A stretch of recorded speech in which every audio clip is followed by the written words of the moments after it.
पंढऱ्या, मला फडावरच्या समजांची लय आठवण येते रे. आता तुला किती बी आठवण आली ना तरी आता आपण तिकडे नाही जाऊ शकत. तिथंच काय या वाड्याच्या बाहेर सुद्धा नाही जाऊ शकत आता आपण. त्यामुळे आता तू पण झोप आणि मी पण झोपतो. आपण एक काम करूया ना, सकाळी लवकर उठून जाऊया. हा, मी तुला फडावर नेतो ना.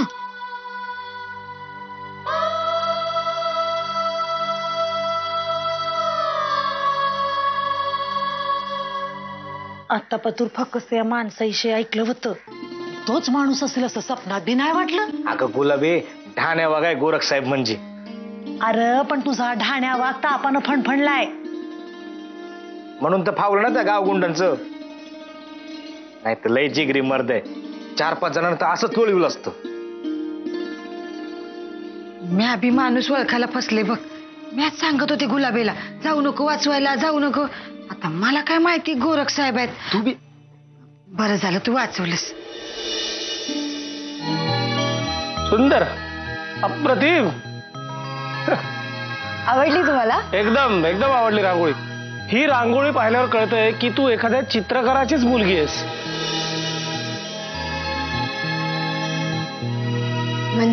म्हणजे कोणीतरी चित्रकारच असतील ना तुझे बाबा, बरोबर ना? म्हणजे मला असं म्हणायचंय, काढतात का ते चित्र? मला ठाव नाही. आणि नारायणी त्याचे बाबा काढतात ना चित्र. कशा पाय मारलं असेल का या देव माणसाला. माणसं म्हणायची की जनावर. बरं ये गुलाबी, लय जागलीस, आज जाऊन थोडा वेळ पड. नाही, मला झोप नाही येणार.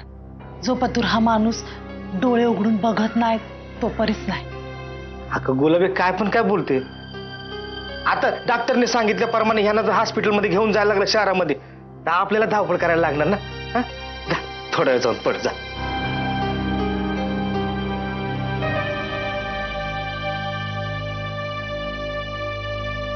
सुंदर्या, हे काय?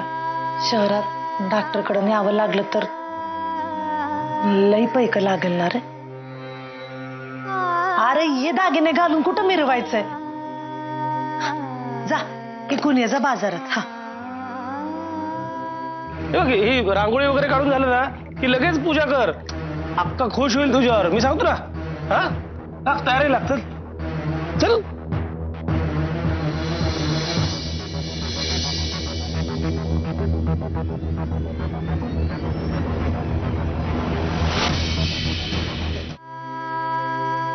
गुलाबी, तुझ्या ईशेचा आदर लय वाढला बघ आज मनामध्ये.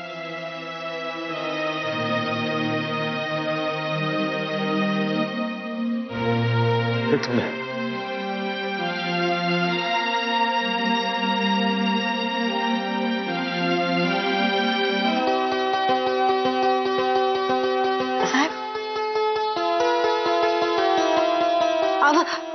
तुम्ही आराम करा. हा, तुम्ही कोण आणि मी इकडे कुठे?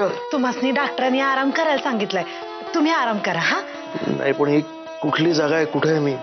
तुम्हाला काय समध्या प्रश्नांची उत्तरं आत्ताच हवीत का? सांगेन नंतर. तुम्ही आराम करा. ए मावशे, मावशे साहेबांना जाग आली बघ.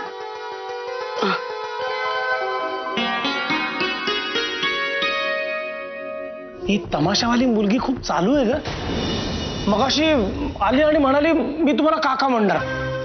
आज काका वाटून घेतलाय, उद्या बाबा नको वाटून घ्यायला. पण आता आलीच आहे तर इथले नियम तरी सांग ना तिला. एखादा नियम तोडलाय का त्या मुलीनं? अगं सकाळी देवीची मूर्तीच साफ करत होती. काय? आणि मग पूजेला सुरुवात केली एकदम. तुला कळतंय का तू काय बोलतोयस? खोटं कशाला बोलू, तू स्वतःच जाऊन बघ ना.